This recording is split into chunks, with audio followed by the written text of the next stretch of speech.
Seja bem-vindo ao canal Aurus Audiobook. Não se esqueça de se inscrever para mais conteúdos fascinantes. Às portas da grande tragédia. Samael Aun Weor. O momento dificílimo. Quero que todos saibam que, certamente, o trabalho do missionário gnóstico é grandioso. Nestes instantes de crise mundial e bancarrota de todos os princípios, estamos, na realidade, organizando o exército de salvação mundial. Não há dúvida de que estamos num momento dificílimo da história, num momento crítico terrível. Nações voltam-se contra nações, povos contra povos. Por todas as partes, escuta-se o pranto e o ranger de dentes. Enfermidades desconhecidas abundam por todos os lados. Pestes de toda índole. Terremotos. Dificuldades econômicas, etc. O caos e a anarquia governam, nestes momentos, o mundo inteiro, e a maldade multiplicou-se ao máximo. A terra comove-se em suas entranhas cada vez mais. Não há dúvida de que o fundo dos mares está rachado, que profundas gretas existem no Oceano Pacífico. A água dos oceanos, em alguns lugares, já está em contato com o fogo líquido do interior do mundo. Disso, resultam pressões e vapores que aumentam de instante em instante. Agora, vocês já poderão explicar a raiz dos terremotos e dos maremotos. Em nome da verdade, digo que a humanidade está sentada sobre um barril de pólvora que, a qualquer momento, pode explodir. Bastará uma conjunção de mundos para que as pressões e os vapores existentes no interior da Terra se manifestem violentamente. Então, veremos parte da superfície terrestre voando aos pedaços e o fogo líquido se derramando sobre o nosso mundo. Isto, de fato, causaria o grande incêndio universal do qual se preocuparam diversos profetas da época. Assim que, meus queridos irmãos, os tempos do fim já chegaram e estamos neles. Através do curso da história, podemos ver que nosso sistema solar move-se no cinturão zodiacal. Assim como existe o ano terrestre, também existe o ano sideral. Assim como nosso ano terrestre tem 4 estações, primavera, verão, outono, inverno, assim também o ano sideral tem 4 estações, primavera, verão, outono, inverno. O ano sideral dura o tempo da viagem do sistema solar ao redor do zodíaco. Uma raça humana perdura o tempo que tarda o sistema solar em fazer seu percurso ao redor do zodíaco. A raça Atlante, a qual nos precedeu, a qual era antes que os arianos existissem, terminou exatamente quando o ano sideral concluiu, isto é, quando terminou a viagem do sistema solar ao redor do zodíaco. Então, veio o grande dilúvio universal, que não foi outra coisa senão a submersão do continente Atlante nas embravecidas ondas do oceano que leva seu nome. A raça lemuriana concluiu quando a viagem do sistema solar ao redor do zodíaco terminou. Então, a Terra entrou em erupção. Houve terríveis terremotos e grandes maremotos através de 10.000 anos e o continente Mu submergiu nas embravecidas ondas do Oceano Pacífico. Que diremos dos hiperbóreos? Daquela poderosa civilização que floresceu ao redor da calota do Polo Norte? Sendo que terminou ao fim de outra viagem sideral. De idêntica forma, afirmo que a primeira raça que houve no mundo, a raça protoplasmática, também concluiu junto com o ano sideral. No calendário asteca, há uma lenda que diz: 1. Os filhos do primeiro sol, isto é, a raça protoplasmática que outrora viveu na calota polar do norte, pereceram devorados pelos tigres. Os tigres são um símbolo de fogo, de sabedoria. 2. Os filhos do segundo sol, diz, pereceram arrasados por fortes furacões, refere-se aos hiperbóreos. 3. Os filhos do terceiro sol, isto é, os lemurianos, pereceram por sol de chuva e grandes terremotos. 4. Os filhos do quarto sol, os atlantes, pereceram submersos sob as águas. 5. Os filhos do quinto sol, diz o calendário asteca referindo-se a nós, os arianos, perecerão pelo fogo e por terremotos. Assim, pois, as profecias são claras e precisas. O apóstolo Pedro em sua segunda epístola aos Romanos diz: e os elementos ardendo serão desfeitos e a terra e as obras que há nela serão queimadas. Versículo 10. O grande Kabir Jeshua Ben Pandira, viva encarnação do Cristo cósmico, disse: o dia do Senhor virá como ladrão na noite, quando menos se o aguarde. O Cristo é o fogo do fogo, a chama da chama, a assinatura astral do fogo. Obviamente, o fogo crístico consumirá toda esta perversa geração de víboras. Assim está escrito e se cumprirá. De toda esta civilização de víboras que os arianos levantaram no norte, no sul, no leste e no oeste do mundo, não restará, na verdade, pedra sobre pedra. A civilização atual será queimada com fogo vivo. Sempre disse de forma enfática que o fogo líquido da Terra encontra-se atualmente em desassossego. Isto tem de ser compreendido. É óbvio que algumas gretas muito profundas do Pacífico conseguiram pôr o fogo e a água em contato. Agora, explicamos de forma precisa por que o fogo do interior do mundo está em desassossego. Também disse que qualquer conjunção de mundos será suficiente para fazer com que todas essas pressões e vapores que atualmente existem, os quais estão dando origem a terremotos e maremotos, estarão rompendo em pedaços parte da superfície geológica do mundo. Essas pressões do fogo líquido estão se originando por todas as partes. E esse fogo será suficiente para consumir totalmente de forma unitotal toda a civilização que existe atualmente. Nisto, entra em jogo algo muito importante que é a mecânica dos mundos. Não será de forma meramente casual que a superfície geológica da Terra irá explodir. Para que essa superfície possa se romper em algum lugar, precisa haver uma cadeia de causas e efeitos. Indubitavelmente, tal cadeia encontra-se intimamente relacionada com a mecânica dos mundos. Obviamente, o planeta que dá fim a toda a raça deste mundo sempre existiu.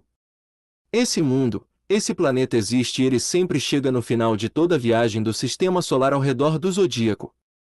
Quando ele chegou no final da Lemúria, virou a página da história e os vulcões entraram em erupção. Produziram-se terríveis terremotos e grandes maremotos que acabaram com toda aquela grande civilização do continente de Mu. Quando ele chegou novamente, no final da viagem relacionada com a Atlântida, causou uma revolução dos eixos terrestres e os mares mudaram de leito, tragando aquele outro grande continente com todos os seus milhões de habitantes. Mundos sem colisão. Agora vem novamente tal planeta de viagem.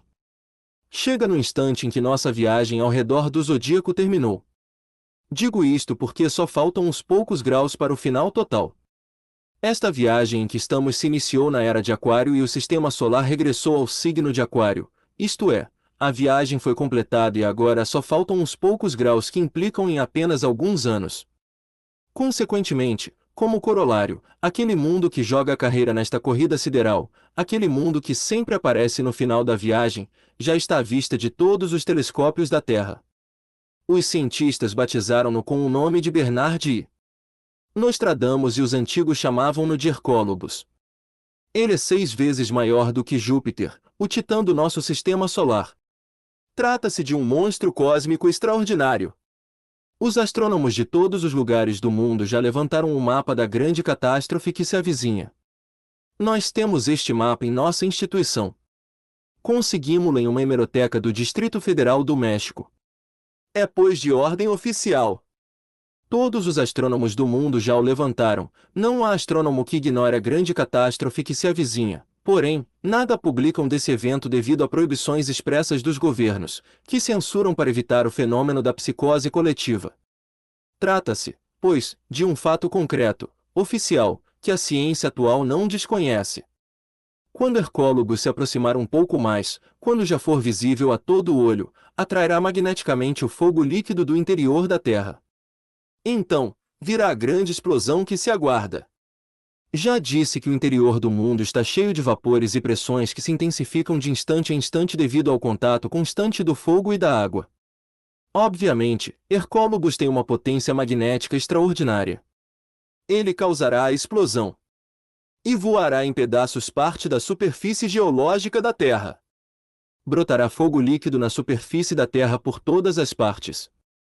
Milhões de vulcões aparecerão por aqui e por lá e acolá, dando origem a terríveis terremotos e horrorosos maremotos. O fogo líquido circulando por toda a superfície do globo terráqueo queimará tudo aquilo que tem a vida. Será um incêndio universal que ninguém poderá apagar e toda a humanidade doente perecerá. Bem mais tarde, quando se verificar uma maior aproximação desse gigantesco mundo, os polos se transformarão em equador e este se converterá em polos. Os oceanos mudarão de leito e os atuais continentes ficarão submersos, sob as águas.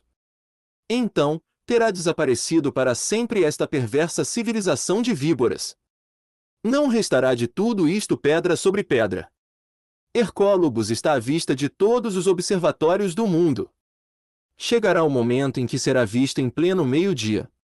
Quando ele se colocar entre o Sol e a Terra, haverá um eclipse que durará 3 dias.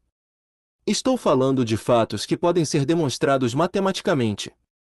Os astrônomos que levantaram o mapa deste evento podem tudo demonstrar com números e cálculos matemáticos exatos. Não estou falando de conceitos ambíguos nem estou fazendo afirmações empíricas.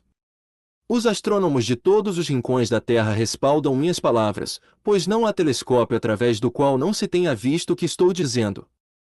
Hercólogos, repito, está à vista. Isto é inquestionável.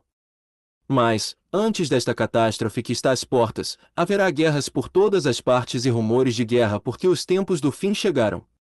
Cada nação terá de saldar suas velhas dívidas, cada nação será chamada para prestar contas e os seres humanos estarão uns contra os outros e todos contra todos. O caos e a anarquia estão governando e governarão totalmente o mundo. Enfermidades desconhecidas estão aparecendo e ninguém sabe como curá-las. A crise econômica é cada vez mais intensa. A desmoralização da humanidade é total: drogas, álcool, lesbianismo, homossexualismo, etc. Isto se apoderou de todas as gentes. A humanidade perdeu todo o interesse pelas ideias solares e tornou-se terrivelmente mecanicista. Todo o sentimento de dignidade foi destruído, o ódio corrói as entranhas dos povos, a luxúria elevada ao máximo tornou-se exorbitante e a inveja é a mola atual de toda a civilização que agoniza. Por tal motivo, as gentes foram chamadas para cancelar suas dívidas kármicas. No entanto, com a destruição da raça ariana não se completaria, jamais, o magnífico programa das 7 raças humanas. Quero que todos saibam que qualquer mundo do espaço tem de dar, indubitavelmente, 7 raças. O nosso mundo, a Terra, até o dia de hoje somente deu 5 raças. Logo, deverá haver uma 6ª raça, no futuro, numa Terra transformada, numa nova Terra. O Evangelho de Lucas é o Evangelho solar, segundo a luz, estando simbolizado pelo touro alado, símbolo vivo de uma terra regenerada, de uma terra purificada pelo fogo e pela água. Esta será a terra do amanhã. O Evangelho de Mateus é o Evangelho da segunda ciência e aquele que nos indica o tempo da catástrofe. Mateus diz: e ouvireis de guerras e de rumores de guerras. Olhai e não vos assusteis porque é mister que tudo isto aconteça, mas ainda não é o fim. Porque se levantará nação contra nação e reino contra reino, haverá fome, pestes e terremotos em vários lugares. Porém, todas estas coisas são o princípio das dores. Então vos entregarão para serdes atormentados e matar-vos-ão. E sereis odiados por todas as gentes por causa do meu nome. Mateus, capítulo 24. Versículo 6 a 9. Quando Jerusalém estiver rodeada de exércitos, será porque os tempos do fim chegaram. A Guerra Santa. Agora, vocês compreenderão qual é o nosso labor. Necessitamos formar um núcleo de gente selecionada que sirva de base para a futura 6ª raça raiz. Eis aqui o trabalho dos missionários, já que serão precisamente estes, gnósticos, que irão organizar o exército de salvação mundial antes da grande catástrofe. Este exército deverá estar formado antes da grande catástrofe. O povo seleto será levado a um lugar secreto do Pacífico, a uma ilha. Dali, todos poderão assistir à grande tragédia. Depois deste evento cósmico, a Terra toda ficará envolvida em fogo e vapor de água. Aqueles que serão levados ao sítio escolhido, obviamente, deverão estar com seu ego dissolvido, pelo menos em sua maior parte. Aqueles que tenham eliminado 50% dos elementos indesejáveis que carregam em seu interior, poderão ser selecionados porque, se em tempos de angústia trabalharam sobre si mesmos, dão esperanças de que naquela ilha solitária se dediquem de cheio a eliminar os outros 50%. Porém, aqueles que de modo algum tenham trabalhado sobre si mesmos, não poderão ser selecionados e perecerão. Todos aqueles que morrerem, fisicamente, sem terem realizado a grande obra, sem terem dissolvido o ego, terão de evoluir nas entranhas da terra até passarem pela segunda morte. Assim está escrito e assim será. Só com a segunda morte, a essência consegue se libertar, se emancipar ou sair do ego. Só com a segunda morte, a essência consegue subir outra vez ao estado de inocente na superfície do nosso planeta. As essências livres do ego poderão constituir as multidões da futura Idade de Ouro. No entanto, o povo seleto não esperará que a natureza lhe desintegre os elementos psíquicos indesejáveis nos mundos infernais. O povo seleto dissolverá esses elementos trabalhando sobre si mesmo, aqui e agora. A guerra santa é a guerra contra o ego. A Ilha Sagrada.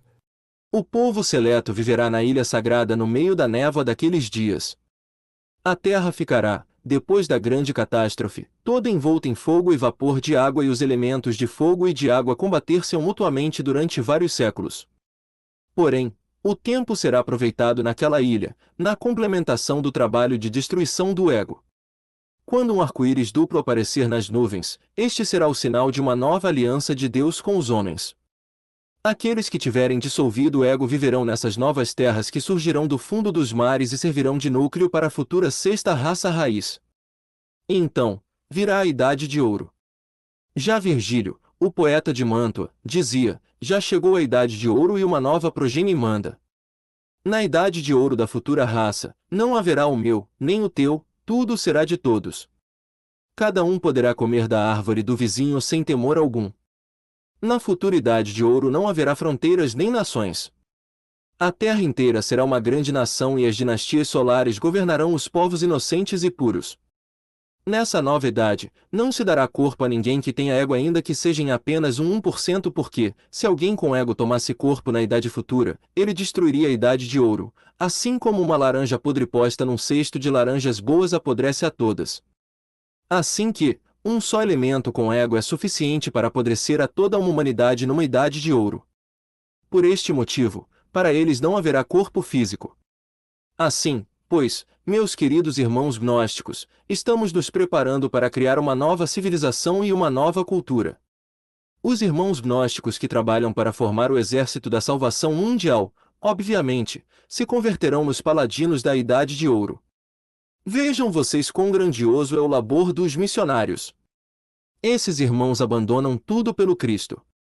Abandonam sua pátria, sua família, seus bens e tudo mais para formar este exército de salvação. Indubitavelmente, com seu trabalho desinteressado, com seu trabalho fecundo e criador, eles poderão cancelar, obviamente, suas velhas dívidas e ficar completamente limpos de karma. Por isso, é glorioso o labor do missionário que trabalha na grande obra do Pai, muitas vezes à base de sacrifícios terríveis. Os missionários gnósticos estão chamados, pois, para criar a nova civilização e a nova cultura. Porém, eles têm de primeiro começar pela formação deste núcleo que precisamos para iniciar a nova era. É para isso que os missionários trabalham. Eles querem formar este núcleo que servirá de raiz para a sexta raça do amanhã e assim, trabalhando, eles são selecionados, de fato, por aquele círculo consciente da humanidade solar que opera sobre os centros superiores do ser. Este círculo imortal está vigilante. Não há dúvida de que os missionários gnósticos brilham nas trevas pavorosas deste mundo. Eles destacam-se, refulgem, parecem chamas. São bem diferentes de toda esta humanidade perversa. É uma grande oportunidade que se dá ao missionário e ele deve aproveitá-la. A partir desta base, atuaremos para viajar à França, à Inglaterra e a todos os países europeus. Neles, estaremos realizando o trabalho gnóstico. Obviamente, quando este plano esteja cumprido, e espero que ocorra em breve tempo, nos localizaremos precisamente no Japão para de lá iniciar o trabalho em todo o continente asiático. A última coisa que me tocará fazer, no relacionado com a difusão do Evangelho Crístico Solar, será adentrar-me nos Himalaias. Estou em contato com certos lamas tibetanos que aguardam minha chegada. Quando eu chegar ao Tibete, o Dalai Lama já terá sido restabelecido em seu trono e os comunistas chineses terão saído dali. Como? Por quê? Forças de tipo muito especial estão trabalhando, são os Dharmapalas ou Legião de Grandes Mestres da Força. Eles não descansarão enquanto os chineses não tenham se retirado do Tibete e dos Himalaias. No dia em que se retirarem do Tibete, o Dalai Lama voltará ao seu trono. Então, tocará a mim trabalhar e estabelecer com firmeza junto a este povo a igreja agnóstica. No final de tudo isso, devido a ordens superiores muito expressas, ingressarei em Shangri-La. Quando isso tudo acontecer, muitos pensarão que terei desencarnado. Mas, não será assim. Unicamente terei de permanecer ausente enquanto se fermenta a levedura. Há que se dar tempo para que os que receberam o ensinamento gnóstico trabalhem sobre si mesmos. O quinto ginete do Apocalipse. Obviamente, meus queridos irmãos, chegará o dia em que certo grupo de irmãos, mestres, dedicados ao grande serviço, entre os quais está a minha insignificante pessoa, virá dos Himalaias. Então, já não será para ditar conferências, nem para escrever livros, mas com um propósito diferente ainda que similar e sobre a mesma base, sacar de todas as partes do mundo ocidental e também do oriental aqueles que tenham trabalhado sobre si mesmos. E nós, os irmãos de serviço, os levaremos para onde temos de levá-los antes que sobrevenha o grande cataclismo. Estou falando a vocês de forma clara, pondo as cartas na mesa. Os missionários devem trabalhar assiduamente sobre si mesmos, destruindo o ego, reduzindo-o a cinzas, convertendo-o em poeira cósmica. Nos Himalaias, sempre existiram anacoretas penitentes. Vivendo em cavernas solitárias, muitos deles jejuaram excessivamente, alimentaram-se de plantas silvestres ou raízes, etc. Esses anacoretas, sob a direção de seus gurus, praticaram pranayamas, Raja Yoga, real ou mental, Hatha Yoga, do amor, etc. etc. Esses anacoretas acreditaram que a base de kumbhas e pranayamas, ciência da respiração, e yogas de todos os tipos conseguiriam a liberação final. Alguns deles, à base de tanta concentração, jejuns e mortificações, conseguiram diversos estados de samadhi, outros atingiram o nirvikalpa samadhi e houve até casos de sujeitos que alcançaram o maha samadhi. Eles queriam a felicidade. Durante o estado samádico, a essência se desengarrafa, escapa de dentro do ego, passando a se mover no grande alaya do universo. Porém, passado o samadhi, a essência volta ao ego. Infelizmente, aqueles anacoretas nunca se entregaram à dissolução dos agregados psíquicos, os quais, em si mesmos, constituem o ego, somente se preocuparam com seus mantras, bandas, mudras, etc. Julgando que assim conseguiriam a libertação final, atingiram o Maha Samadhi e desencarnaram. Desta forma, essas essências desengarrafadas puderam viver nos planetas do Cristo, mundos onde existe uma natureza eterna, onde não se está submetido às mudanças nem à morte, como no nosso mundo Terra. Eles puderam gozar dessa alegria cósmica, mas não puderam se estabelecer como moradores de tais mundos do Cristo, pelo fato de não terem dissolvido o ego. Passado o êxtase, aquela essência volta ao ego, assim entrando em uma nova matriz. Eis como, hoje em dia, muitos desses que passaram como santos e como libertados no Tibete, são, nos tempos atuais, pessoas vulgares, comuns e normais. De modo algum, desejo que vocês venham a cair neste erro. Precisamos chegar à libertação final, porém, esta, em si mesma, não é possível se antes não aniquilamos o ego. É necessário que passemos pela aniquilação budista. Há que se tomar muito a sério o trabalho sobre si mesmo. Existem por aí certas escolinhas onde as pessoas querem despertar o Kundalini com mantras. Obviamente, tais pessoas pensam que com mudras, bandas e pranayamas poderão despertar o Kundalini e conseguir a libertação final. Trata-se de um modo muito incipiente de enfocar a libertação. Jamais Kundalini Shakti desperta se não se trabalha na nona esfera, na forja dos cíclopes, na frágua acesa de Vulcano. Acontece, porém, que alguns místicos yogis têm conseguido que certos corpúsculos ígneos do Kundalini subam pelo Sushumna, isto é, pela medula espinhal, o que lhes produz certo êxtase. Entusiasmados, alguns exclamaram de forma errônea: despertei o Kundalini. Eis aqui o seu erro, porque o Kundalini só desperta mediante a magia sexual. Não existe outro sistema. Não conheci outro sistema em época alguma na história da humanidade. Conheci os lemurianos e os atlantes, fui testemunha do nascimento desta raça, conheci os hiperbóreos e os polares, Conheci humanidades de outros Mahavantaras e nunca vi alguém que tivesse desenvolvido a serpente ígnea de nossos mágicos poderes com outros procedimentos alheios à magia sexual. Assim, pois, estou falando de fatos claros, concretos e definitivos. Despertar o Kundalini não é tudo. Os maias diziam sabiamente, não somente temos de despertar a serpente, mas, ainda temos de ser tragados pela serpente. Despertar a serpente é algo incipiente, ser tragado pela serpente é algo diferente. Ninguém poderia gozar dos poderes da serpente se não fosse antes tragado pela serpente. Precisamente isto, todos aqueles anacoretas yogis dos quais falamos ignoram completamente. Para sermos devorados pela serpente, precisamos, indubitavelmente, não somente termos criado os corpos superiores existenciais do ser, mas, ainda, e isto é o mais grave, termos antes reduzido o ego animal à poeira cósmica. De modo algum, alguém poderia conseguir a união com Deus sem antes ter sido devorado pela serpente e jamais alguém poderia ser devorado pela serpente sem previamente ter dissolvido seu ego animal. Quem dissolve o ego é tragado pela serpente. Quem é tragado pela serpente converte-se, inquestionavelmente, em serpente.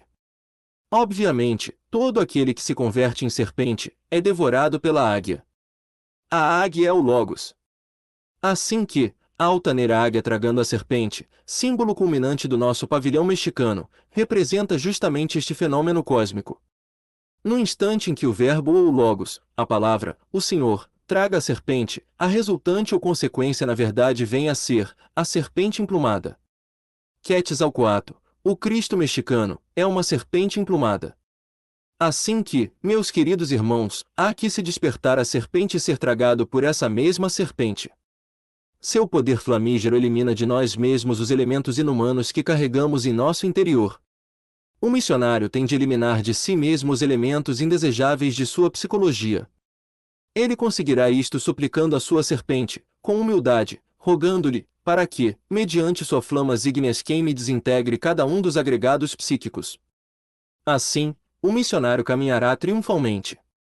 Faz-se indispensável que os instrutores gnósticos estudem minhas obras intituladas A Grande Rebelião e Tratado de Psicologia Revolucionária, a fim de que não se esqueçam da morte do ego. De modo algum, devemos cair no erro daqueles anacoretas que citei, aqueles que passaram desta vida como adeptos ou mahatmas, mas, que hoje, como já disse e repito, são, nestes instantes, pessoas vulgares, comuns e normais aqui no mundo ocidental ou no oriental. Quem não destrói o ego, fracassa na grande obra do Pai.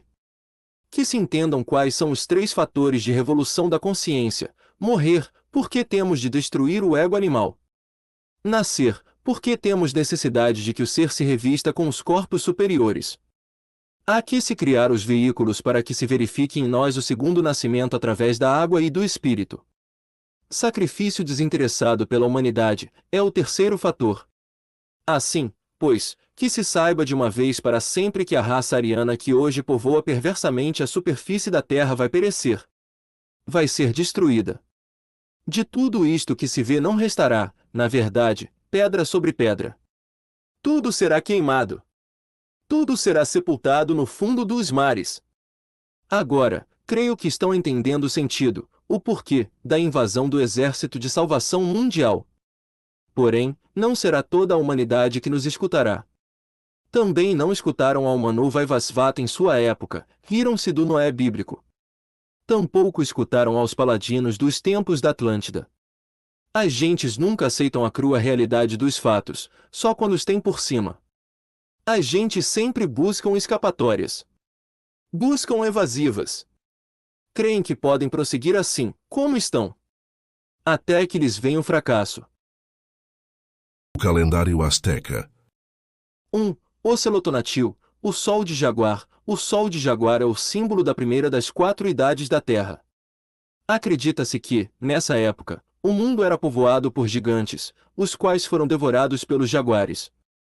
O jaguar aparece adornado com o espelho fumegante, símbolo do deus Tezcatlipoca.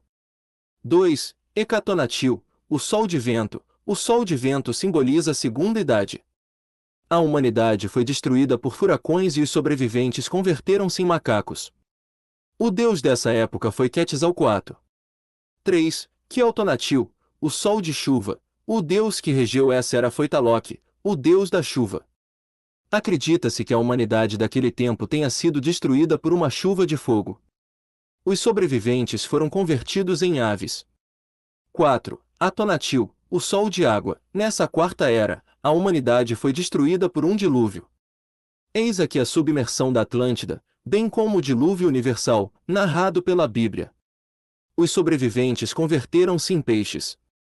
Esta era está representada por uma vasilha de água e pela deusa Xalchutlicue.